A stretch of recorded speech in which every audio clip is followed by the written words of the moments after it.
Welcome to Burlap Teachers. Enjoy the video. You start by verifying hardware because that decides the path.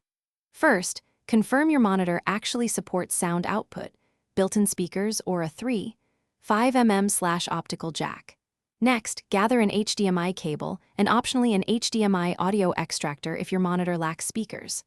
On the Xbox, go to Settings, right arrow Audio, and set output to HDMI and format to stereo uncompressed, so the signal is simple and compatible. Once done, power off devices briefly before making physical connections to avoid detection issues. Now you perform the core connections. If you have an extractor, plug the Xbox HDMI into the extractor's input, then run the extractor's HDMI output to the monitor input. This keeps video intact while sending audio out.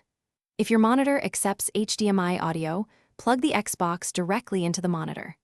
Then connect the extractor's 3.5 mm or optical output to the monitor's audio in or to external powered speakers. Make sure any extractor is powered and cables are fully seated. Loose plugs are the most common problem. Finish by powering everything and testing audio. Turn on the Xbox and select the monitor's HDMI input.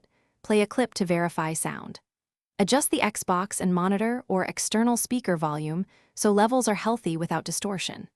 If you hear nothing, first ensure the extractor has power and LEDs indicate activity, then swap the HDMI cable and confirm Xbox audio is still set to HDMI stereo uncompressed. As a single troubleshooting tip, try a different HDMI port or bypass the extractor to isolate.